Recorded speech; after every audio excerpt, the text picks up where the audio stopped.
Hello students, welcome back to my YouTube channel, and today we will be doing a very brainstorming particular topic, and that's a hot topic because high order thinking skill topic, that is the redox reactions. All the students who have not subscribed my channel, kindly subscribe so that you continue watching the videos, and do not forget to hit the bell icon so that you get the notification at the earliest.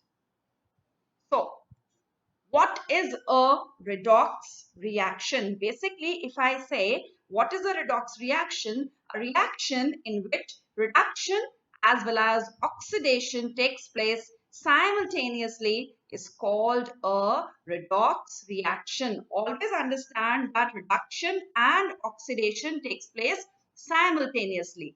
If I write redox, you can break it into two terms like red and ox. Red means it is reduction, and ox, that stands for oxidation. Always in a reaction, reduction and oxidation takes place simultaneously.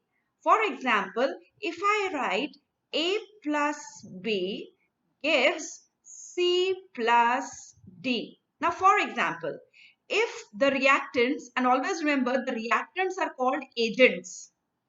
If from A to C, I suppose oxidation is taking place, I'm just writing the short form, and from B to D, reduction is taking place. So, whenever oxidation and reduction takes place, the oxidized product, reduced products are formed. It's very simple how to understand. Just remember the reactants are called agents. The reactants are called agents. And always remember, oxidation and reduction takes place simultaneously in a reaction. Now, how will I come to know a reaction about oxidation and reduction concept? This is the most confusing for most of the children. Now, after watching this video, I don't think so that this topic will remain a confusion. Now, oxidation and reduction. This is very essential, very important. Now, you don't have to mug up this table. No need to mug up this table. Only understand. Oxidation. O stands for oxidation. O stands for oxygen.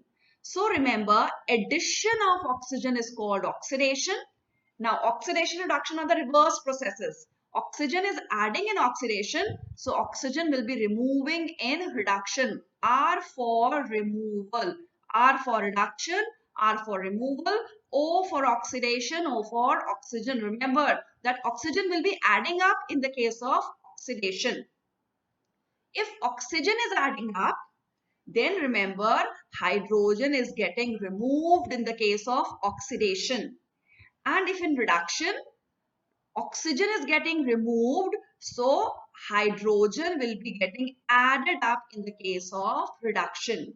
Before I move on to third, fourth, fifth, sixth and points, let me explain you the first and the second point with the help of a reaction. Now, I told, I write CuO, copper oxide plus hydrogen gives copper plus H2O. If any child has a confusion that how hydrogen is able to displace copper, you can go and watch out my previous video of metal reactivity series, in which very easy terms I have explained the reactivity series, the decreasing or the increasing order of the reactivity of the metals. Now, from copper oxide, it is changed to copper, and from hydrogen, it is changed to H2O. I have just now explained to you. Now, in this case, see hydrogen.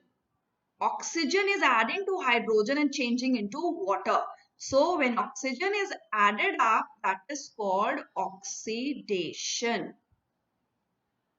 And in this particular, when copper oxide is changing to copper, oxygen is removed. So, removal of oxygen is called reduction.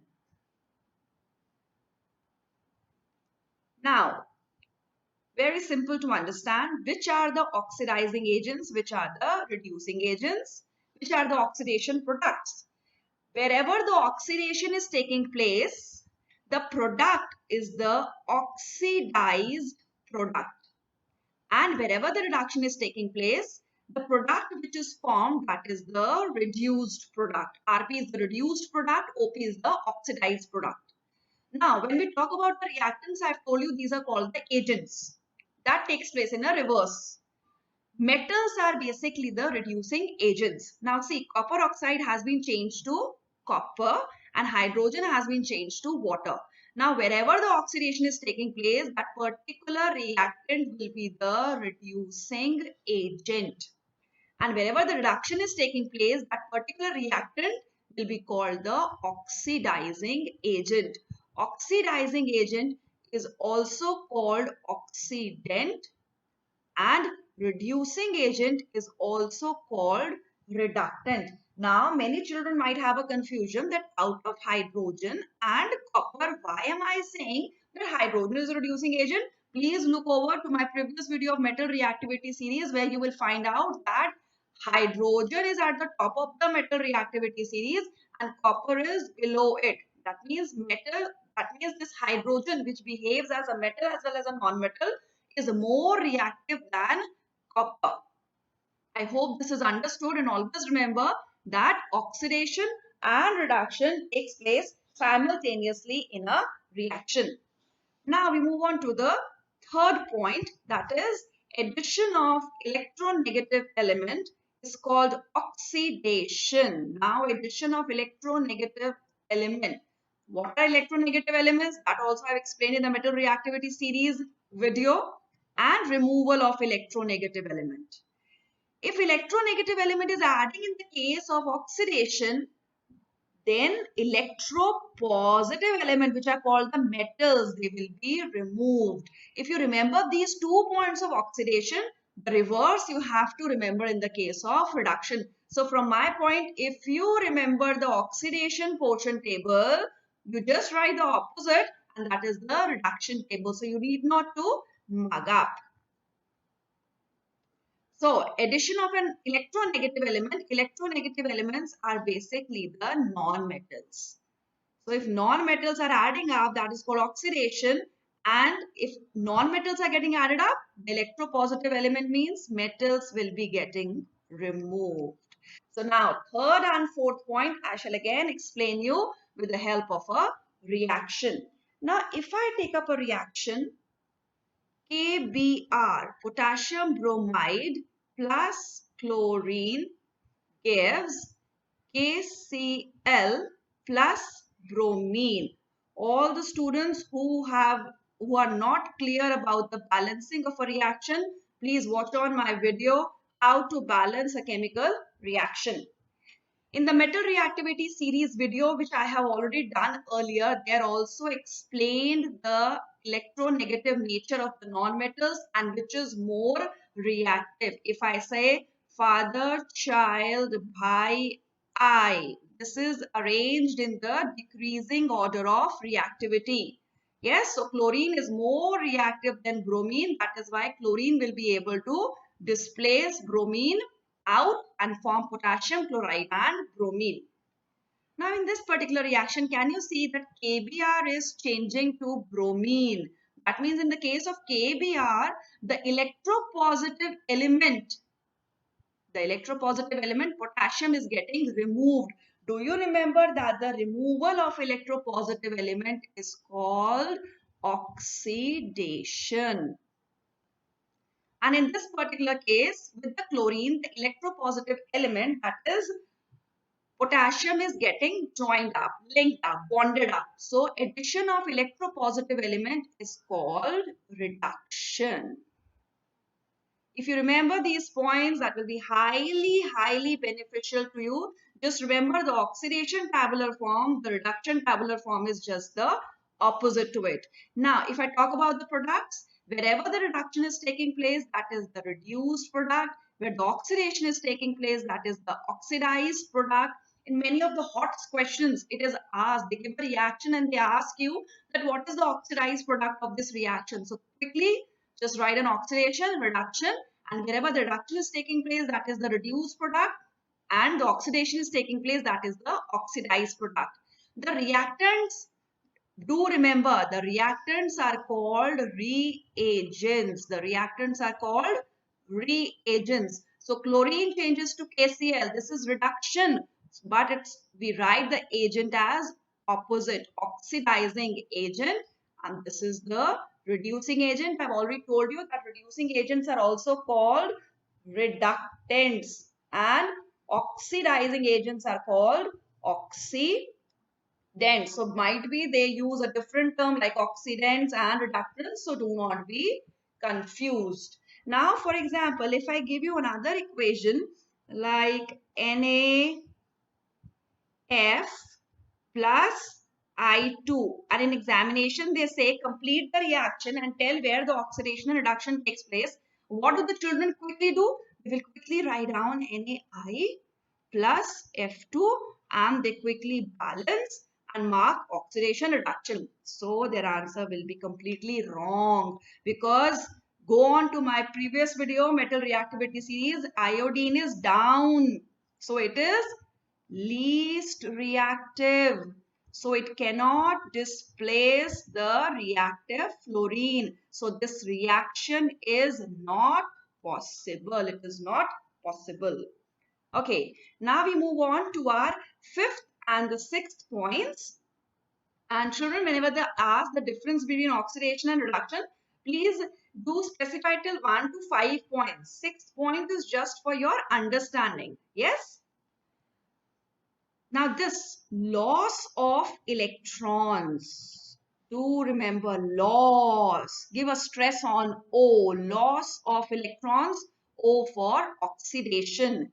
And opposite, gain of electrons, is called reduction. Remember, basically in oxidation, the reactants are reducing agents, and in reduction, opposite, the reactants are oxidizing agent. So now we understand this particular point, that loss of electron and gain of electron. See, if I say sodium loses one electron, loss means going away. Going away means minus. Whenever the electrons are getting loosed, the same number of positive charge comes up. If I say magnesium loses 2 electrons, it will give magnesium plus 2 ion. So whenever the loss of electrons are taking place, that is oxidation. But if I say chlorine accepts one electron, adding of an electron results in a negative charge. And if I say another element like sulfur, that accepts 2 electrons, so it changes to S minus 2. So when electrons are getting added up, that is called a reduction reaction. Now suppose I take up the two metals only, Zn plus Cu plus 2, that gives Zn plus 2 plus Cu. Children, can you let me know? Zinc has changed to zinc plus 2. So whether the loss of electron is taking place or gain. Yes, you are correct. When the loss of electron takes place, the positive charge comes up and loss. L-O-S-S, loss. So O, oxidation. And Cu plus 2 has accepted 2 electrons, and that results in reduction.